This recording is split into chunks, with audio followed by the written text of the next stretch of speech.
Welcome to today's podcast. I have brought back Jordan Pendleton. Jordan, thanks for joining me. Yeah, thanks so much for having me. It's The reason I great brought to be you, back. the reason I brought you back, and I'll let you, give background on what it is you do. We both just participated in another triathlon. You're a fellow coach and podcaster. We, have so much in common, and I love sharing other perspectives. But for those who are new to you, please give a little background. Where do you live and what do you do? Yeah, I live in Denver also, South Denver. So we're a little bit a ways, but general vicinity. So I do money and mindset coaching for entrepreneurs, and mostly just from my own story and coming from like a pretty honestly shitty place with money myself. I was a financial advisor, believe it or not, and really had all the tools and tactics and strategies, and yet somehow I kept ending up back in debt. I was pretty good at making money, but I was also great at spending money, and something just wasn't landing. So just started to go on my own journey and really understand like what was going on under the surface because that's the part that we a lot of times don't address, and really now helping entrepreneurs do the same thing because I found a lot in that same wheel of chasing money, spending money, chasing money, spending money, and how to get beyond that, and live a more free, fun, impactful life than just making money, spending money. I think there's some good stuff to unpack there. And actually, I literally posted this morning on social. The gym or movement for me, especially running, when I'm really present, is when downloads and messages and ahas come to me. But the big one, and I was listening to something on Neville Goddard, which I'm a big fan of, and Neville teaches that everything is consciousness, everything is awareness, and that literally our life is an out picturing of our internal state of being. Mm-hmm. But we're taught to chase and change the external, get a new job, get a new relationship, make more money. But that's never the answer. And so I would love to hear from you. No. Something I wrote down when you were sharing about the money thing, you're good at making it, but then you would sabotage. Yeah. And I love how Ed Milet talks about the thermostat, our more or less our comfort zone. And when we make more, then we'll sabotage and bring things back down to. So can you go a little deeper and explain your money story? It's interesting. You were good at making it, but then you would sabotage was it feelings of unworthiness? What was going on when you actually did the inner work? Oh, Heather, do you have all day? Yeah. Really, I mean, and for most people that I work with too, it's some variation or story of I'm not enough. So therefore there's never enough. There's never enough money. There's never enough time. There's not like this underlying scarcity, but ultimately from these, stories and experiences throughout my life that really reiterated that I'm not enough, or honestly, like I'm too much. So therefore, which has a same kind of root stem there, but like, therefore, like if I have too much, therefore, then I will be seen as like this greedy person or this person that is better than. And so in my early teen years, there was like, I was a gymnast, so there was a lot of perfectionism and also like jealousy of winning awards and things like that. So I was doing that in my financial planning career too. I was getting all these awards and seeing, on the podium, and that made me like very uncomfortable. And because people had a negative perception, or I thought that people had a negative perception of me being better than. So, a lot of that was the core of it was get rid of it all and just don't be better than, because that's really uncomfortable. So standing in the light for me has always been very uncomfortable. And yet I also really like it and really want it. Yeah. So it's this weird back and forth, because then after I quit financial planning, I kind of swung the pendulum the other way into becoming this like selfless coach that wasn't making any money, and was a money coach. And then, oh wait, going into more debt. So it was the same thing in two totally different ways. I just decided I wouldn't make money, and then I would just spend money I didn't have. So, when we're seeing those imbalances, it's usually there's something, if we're overspending, under earning, there's some imbalance in that give and receive. Like it's meant Yeah. to be this like beautiful flow in and out, but there's some chinks in the chain. You're totally right. There's something going on internally that we need to have that hard look in the mirror and like really look at what's going on inside if we want to get a different result outside.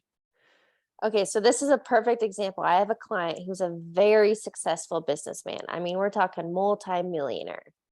Yeah. So he has chased the money, and when and he's burned himself out, he's exhausted. He literally is at a point, I think he's like 40, early 40s, could retire. He literally could. But when we really dug down, because he takes everything on and is a rescuer, we dug down and he realized he doesn't feel that he is enough. And and of course I just get chills. Mm-hmm. And it was bringing to his awareness, no matter what you do, you can keep chasing, you can keep fixing, you can keep taking it all on until you fix those mental programming, which is what I call pull the weeds and plant new seeds. Until you do that, you're going to continue this vicious loop. And you're a father of two young children. Now you're going to be teaching them the same thing. And Yep. so anyway, we're going through this amazing process, understanding our narrative. So I'd love to hear more from you. Did you have to kind of like shine a light on what was that internal narrative? What did you do to let go?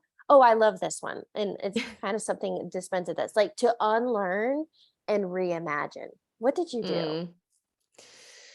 I think it's just been an ongoing process because I think we're like always it's Yeah. this cycle, it's a good new cycle too. I think like where it's a bit more painful up front, but has a lot better fruit down the Yes. line. So Yes. being willing to look at those stories that actually, like, money is only that like external mirror for us to look at. And when we're not getting the results that we want, really looking at, okay, what am I believing right now? And where did this come from? Because for me, like I was always really good. I've always been like really into personal development. So I've enjoyed the piece of like self-awareness and like understanding those things, but actually being willing to go into them is a whole nother, that was a piece that I danced around for a long time, because you almost have to feel the pain of that story, that pain that we, like this cycle that we've gotten into is a pain avoidance technique. Like our brain creates these pain avoidance techniques. So the only way to get beyond that pain is to go into the pain. Yes. And allow it, see it, acknowledge it, and just see yourself. Like for me, like that little 14-year-old girl, like that was just trying to be loved and appreciated, like to actually go do that and be that for your younger self that got hurt, that created that cycle in the first place. So a lot of Yes. inner child work Yes. for me, letting those parts of myself be seen again. Like that's the whole light in the dark piece, but that's where we actually get to reintegrate those pieces of ourselves that pattern cut off because we labeled it as bad or not good or just too painful. And we might not have actually, and having a lot of grace for that version of yourself too, because 14-year-old Jordan probably actually didn't have the emotional capacity or awareness to deal with that then. So that pattern was a good thing for me, a survival technique. It just doesn't need to come with 32-year-old Jordan forward. Yeah. That we can then, have kindness, love, compassion for, and then release it. So a lot of that can come, like I've done a lot of breath work and like actually like somatic experiences and hypnotherapy and things to really get into those patterns and heal them and release them. Has been big on my journey. Obviously that's a short list, but Well, and what I want to highlight is you are not different.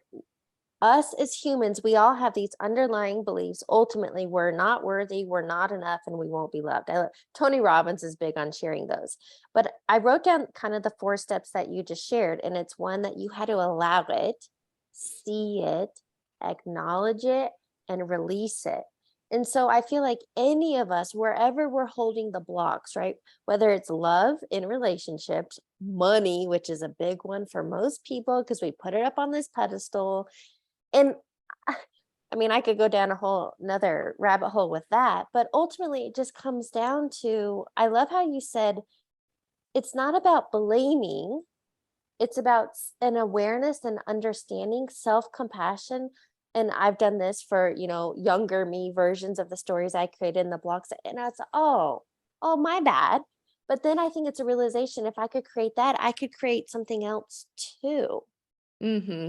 So can you share on the flip side, when you've done this internal work, and you're right, there are so many modalities, when you've done it and you practice it, because I feel like this is being very intentional, very mindful, so we don't fall back to old patterns and habits. What is possible on the other side? I mean, everything that I think like you said, that love, what were the 3 things you said? Feeling That we won't loved. be worthy, enough, or loved. Okay, so like the opposite of that. That you now believe and know in your being that you are enough. And that you're loved and supported and totally seen for exactly who you are. And there's just nothing that you can't do from that place. I think a lot of times we're just trying to work out those things of like trying to prove that we're enough, or we spend a lot of energy and effort proving that we're enough, or that we could be loved. But when you know it in yourself, I don't know, like physically that's opened up a lot for me, because that not enough cycle also led to a lot of like even just comparing, like we're talking about the triathlon. Like I did triathlons in, my early to mid 20s, and now I do them here. It's like seeing just like the almost like side by side contrast of what it looks like to come from a place of not enough versus enough. It's like, I don't care as much about, like, I'm not as attached to the outcome because I don't need it to prove something. I can have way more fun. I listen to my body and what it's telling me, and don't abuse it, because that's what I would do before. Like, perform, body, I need you to be something, and like, get through this, you little wimp. Like, it was such a mean inner talk. So can accomplish the same goals, but with much more ease, much more fun, much more joy, and not as much attachment to needing these things. And same with money. Like, I can create these programs and create a podcast, but I don't need it to be something, right? Like, I don't need the money to mean something about me. I don't need it. And Heather, I want to reiterate too, like, this isn't every day. There are still these times where, and I think it's not like you get to this place where I'm like, oh, finally all these doors are open and blah, blah, blah. Like, to your point, it is a practice. And there are still times and, points in my spiritual cycle where I am, again, unknowingly seeking validation through external things. When I am, and I think it's the more aware you become of it, and the more, when you get those tools around it, then you can be like, oh yeah, I'm doing that thing again. I'm doing that thing where I'm looking for something outside of myself. Okay, let's address what's really going on here. Where am I not feeling enough? What's going on that's creating, in my circumstance, that's creating these feelings, these, you can call them a trigger, or, what's going on under the surface, and then actually work it out in a manner that's not going to lead you down a path of self-destruction. So don't know if that answers your question, but Yes. there's so Well, much more possible. I think even on that note, I've realized that entrepreneurship, well, it's really solopreneurship for me, but this is literally what I call personal development on steroids. I have had to learn a lot of self-discipline. I've had to overcome procrastination, which was an avoidance technique, which you sort of touched on, that pain and pleasure, Mhm. self-doubt, imposter syndrome, and I know that stuff still creeps in at times, but literally I get to see when I'm in flow, when I'm just like in my zone of genius feeling it, clients are coming, things are just happening and quickly. When I Mhm. fall back to those old patterns, the self-doubt, questioning, what am I doing? Then I also have those kind of results. And so again, life is a mirror. It's showing us where we're at, and you always have the power to change.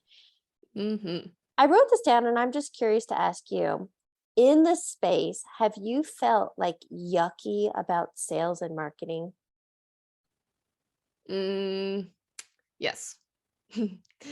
I mean, like, I've had to do a lot of work around that, and especially, I think anybody that is, um, you know, pursuing a business that is really true to them and pure to their heart and like really what they feel their calling is, and they are pursuing that. Like, I've seen myself and all of my clients go through this, like, well, I shouldn't make money for that. I shouldn't sell. I shouldn't put myself out there, um, because that's, again, what we're making it mean about us. So there's a lot of work around marketing, sales, like putting your authentic self and voice out there and allowing people to pay you for that thing that Right. you're actually just naturally really good at.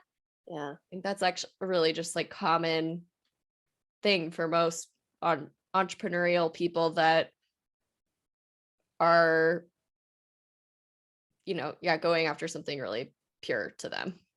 I'll share my experience because I want to hear more about yours. So, for example, for me, sales and marketing, at first, this kind of was a hobby for me. I really enjoyed it and putting it out there. But there is a difference between a hobby and a business. A hobby you do for joy and you don't make money. But if you're trying to have a podcast and do coaching, that is a business. And so for me, it was a Mhm. shift in perspective that if I don't have a call to action to work with me, that I can help you through this because I've been in that block, then I am actually, it's a disservice to the community. Mhm. And I think I had to let go. And I know some people in kind of this realm believe, spirituality, it not to make money. Well, money is something we need in this 3D experience in exchange. And so I have definitely had to face and overcome I guess I turn marketing more into providing value and content versus that skeezy, manipulative trying to get something. Yeah.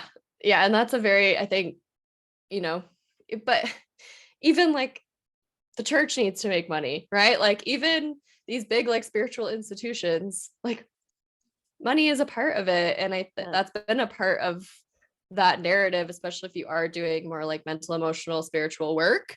I think that has been a part of it, but there is a very like spiritual aspect to money and like the exchange of money. And if you, I think just as if you're not putting a call to action in your marketing and you're not accepting money for value that you're providing, and you don't have to charge for everything, but like for your higher end things, you're actually doing people a disservice to not charge them Yeah. because they're not taking it on also as an investment or something that they are saying, yes, I value this, I value you, and I would like to receive this in exchange for that, because that's all money is.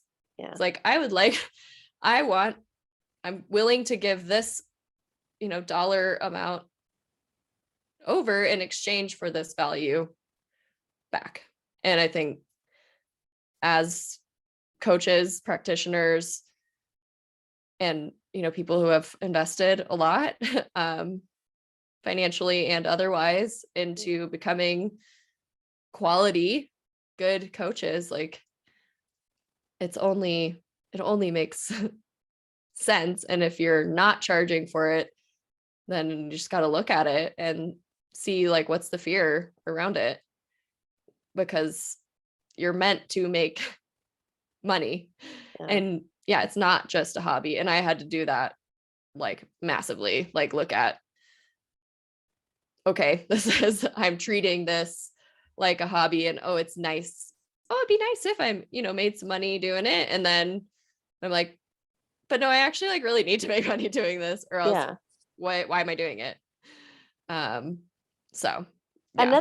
Another shift I had was the more money I make, the more people I can reach, the more I can do, then I can hire on, I can have a team and employees. Like that is now my current vision, this new, and I'm not chasing a dollar amount. I'm more chasing the impact and the reach that I can have. Mm-hmm. And if I keep playing small with this kind of white knuckle of dancing around, it's like, okay, well, I'm the only one holding myself back, you know? Totally. And like, think of the like billions and trillions of dollars that people that aren't so, caring and have the best interests of other people, like how much money they're making. So why not you? If you're going to do something good with your money and make a positive impact in the world via your money, why not you why not you make that money? And Yeah.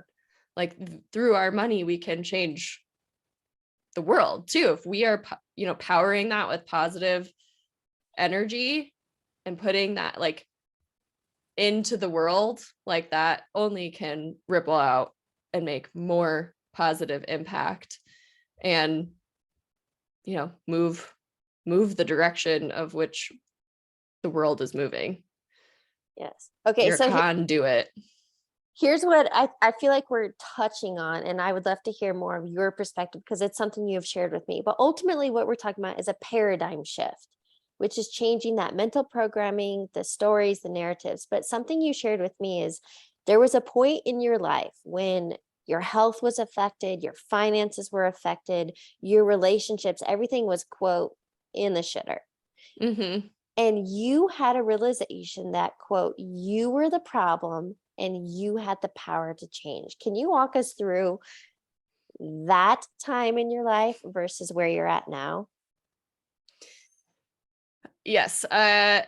So that was like around the time when I was doing financial planning, doing financial advising, really like hitting it, working really hard, to, get the money, get the praise, get the accolades, all of that stuff. So externally, I looked like, yeah, I got it all together.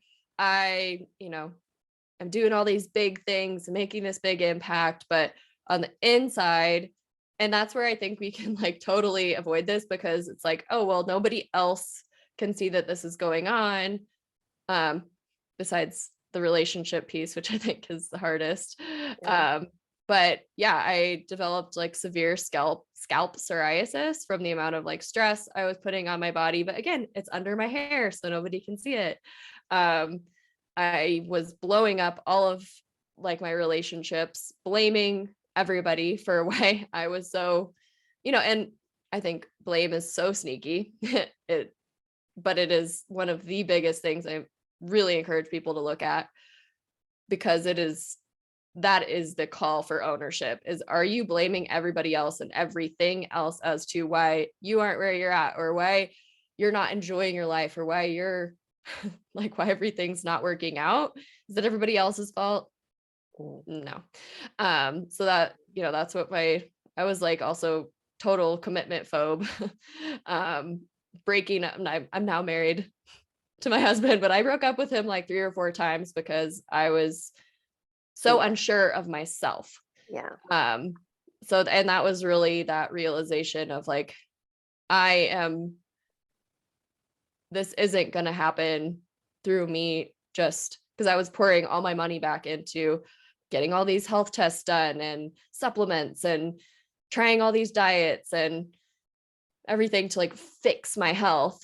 Like, this is not a fixing thing. Like, I really got to get back in touch with who am I? What do I really want? Where do I like, what do I value? Because I was just defaulting to everybody else's and like societal expectation of like what I thought I needed to do to be successful. And I hated my life. I hated, like, I could make it look like it was great, but I was a stress ball. Like, I was just full of anxiety and so stressful. So I think those are some of the most important questions that we can ask about ourselves is, who am I? Why am I here? What do I really want? And what do I need to take a stand for in my life and stop blaming everybody else around me or shaming myself for wanting something different? There's nothing wrong with that, but only you can decide that. And it's nobody else's responsibility. And so just really getting serious about asking those questions and making adjustments and doing the inner work to really, it all started to happen very naturally once I got in touch with that too. And looking at how am I viewing myself and the world and the people around me? Because I am acting like the world is out to get me and everyone else is against me. And that's not the truth. That's not the truth at all. But it feels like it when you're in the middle of it. But that's why we got to take a step back and stop doing all the shit. Take a breather, get some perspective, because life is way too short, but it's also long. Like, don't spend it like that. It's terrible. Ultimately, what it comes down to is that victim mentality, the blame game. Yeah, and I recently had a client we ended our sessions and he came back and he was like, well, I just, he was trying to put the blame on me that, well, it's literally like a personal trainer. I can tell you about the nutrition. I can show you how to use the machines. But if you aren't doing the reps, if you aren't doing the work, it's on you. And what I love about that is, victim mentality. I don't think people even understand they're in that headspace. And No. again, I'm not blaming. I think it's just more, if you have dissatisfaction in life, you can't blame your boss, your partner, the government, the economy. If you can turn it around and like lovingly look at yourself in the face or in the mirror is what I mean, and that compassion, but it's a realization and it's humility, and but then it's about taking your power back. And so I don't want people to I don't want to scare you away from doing this because it's necessary. But Yeah. once you do, you uncover that, quote, monster in the closet, then you feel like this unleashed, this unstoppable, this realization that you are the creator of your reality. And if you could create this, then you can also create this, right? Totally. Yeah. I think and I think we have to look at like the way we were raised too, because like, were your parents always blaming each other? Were they fighting all the time? Like, if you saw and like were raised in an environment of like lack of personal responsibility and, ownership for your part, and if it was always a finger pointing thing, like there's a chance you picked that up. Pretty strong chance you picked that up. Yeah. And again, if that's the environment you were raised in, then that's your normal. And so I think examining, again, not to blame our parents, because they're always doing the best that they can with what they have. And there were good things they taught you too. We can build on the good. This is not how you have to get rid of everything. Like your whole life is terrible and you're broken and awful. Like, no, there's adjustments, and that's where like we're always building. It's like, what are you building towards? Because if we stay in that complacency and we stay in that, cycle, the exact cycle in which we were raised in, then you're just gonna, and some people are like, no, I want to end up exactly where my parents are. And that's great. Yeah. But I would say 9 out of 10 people would not say that, Right. In every aspect of life. So we have to look at, what do you really want to create? Because it's not in most of the times not exactly what our parents or our family or lineage, like it's most people want to, have a unique experience of life and not just be a victim to their experience of life. It's just different feels. So yeah, it's not to offset the blame and point the finger back at our parents either, but it's for information of like, oh, okay, I'm doing that blame thing. I'm doing that not taking responsibility thing. And you have a part. You can take it back. You can take the responsibility back anytime. On social, have you seen the meme? You are not responsible for the programming you received growing up, but as an adult, you're 100% responsible for changing it. Yeah. That's what it reminds me. And again, you're right. There's no blame. Yeah. It's like not your fault.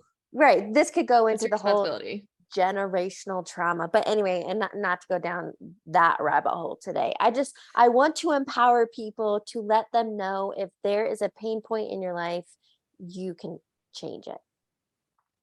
Totally.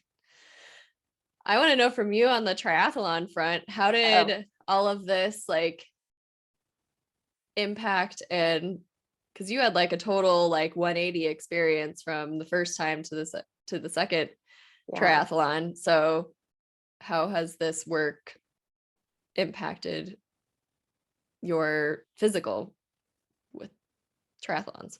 So the reason I do physical feats, endurance challenges like Goggins 4x4x48, why I did the first time I did that triathlon, I did a sprint try in 2019. This time I did an Olympic, which was nearly double the distance in like all of them, but the bike. The bike was just like an extra 8 miles, but double the swim, double the run.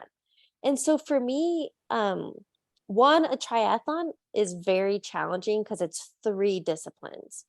It's not like running a marathon, which I've done, and I'm a runner. I love that runner's high. I love being in the zone. Like you do kind of just get into stride. And I mean, you could go all day if you're in the right headspace. But a triathlon, I just love to, and it was for me not about proving myself, but I love to challenge. I love to test the power of mindset. Knowledge is not power, experiences. And so for me, doing that, try experiencing, and my struggle with swimming. I mean, and it was very humbling because I grew up boating and I've been in the ocean, but treading water versus swimming in open water with people around you and grabbing your ankles and you're grabbing ankles. And I just wanted a different memory of 2019, which was horrible. And this time was definitely better, but it still wasn't. I want to be able to freestyle the entire swim without that breathing trouble. But because I had some fear and struggle around swimming, I wanted to move through that so I could have a different experience. And it did become a bit of a moving meditation for me. It definitely presence, calmness, the self-talk. And so again, that's why that is my thing. What I grow and experience through is the physical feats. And everybody's different, right? We all have our outlet. It might be relationships for some, it might be whatever, but that's why I do the endurance stuff. Yeah, same. It's cool. Yeah, I don't know. It's very like tangible piece to apply so much of this work to, Right. and to examine how we show up in those environments. But like you touched on the extremes, David Goggins, I can respect that man because I feel like he has mindset of steel, but his masochism, I can't relate to. I do not do it for the pain and the proof, and I don't need to struggle, but that is very much that toxic masculinity. That's another conversation. But again, look, we are using endurance things and we're both getting different things out of it, and no judgment. He's on his own journey. He inspires a lot of people to get moving, and so go him. Yeah, no need to do it to hurt ourselves, Right. and feel pain. Here's what I want to ask you. If you could give humanity a billboard message, what do you want people to know? Oh gosh, yeah. Boiling that all down is I think it's know yourself and have the courage to be yourself. Mm, courage. I love, yeah. I have a mug. So I love Ray Dunn mugs, and one of mine is courage, and on the back is the lion from Dorothy, Wizard of Oz.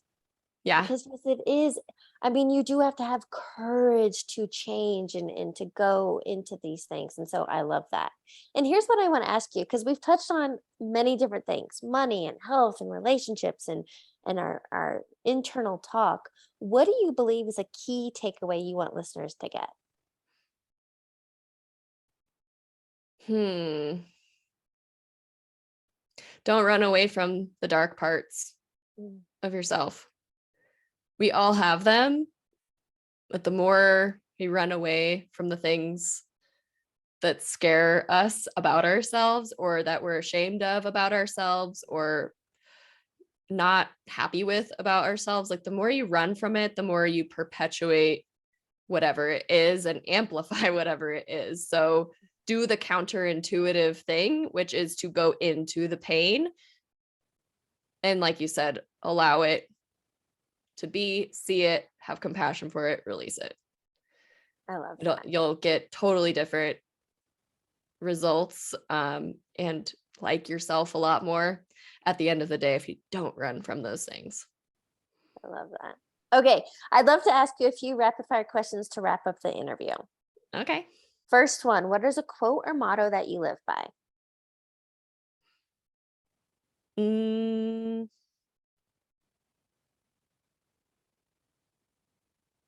I don't even know. And that's okay. I think um, some people don't. I'm a walking quote book. I feel like I'm always just spewing them. So yeah, I am too. I usually have a very large repertoire of quotes. My husband is like your walking inspirational quote. Um, but do I live by?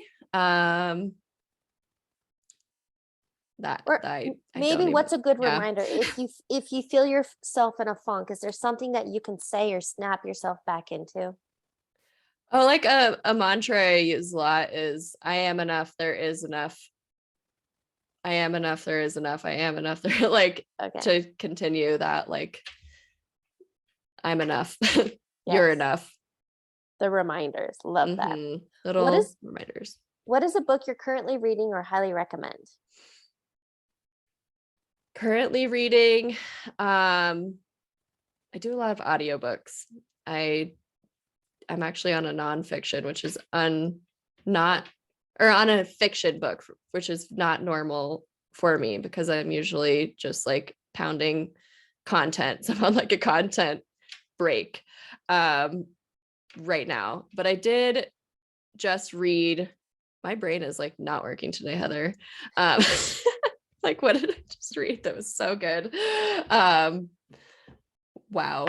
Why is this so hard? I have to look. I'm sorry. Apparently it was not that memorable.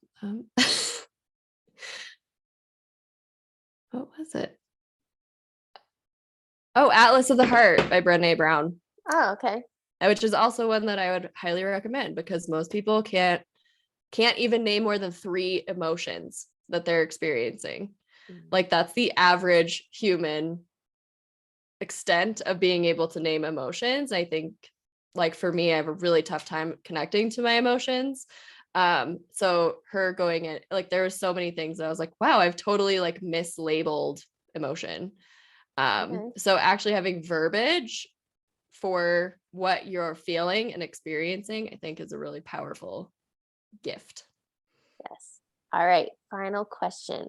What advice would you give your younger self? Be true to yourself. I spent way too much time trying to be cool, trying to fit in, just kind of just conforming alongside trying to get that validation. So be yourself and like be the source of love. Don't seek it. it's inside of you and it's accessible, and you can be the love that you're seeking in the world, and you'll attract that back. I love that. And such a great note to end on. Jordan, thank you so much for joining me again. Yes, thanks so much, Heather. This was so fun.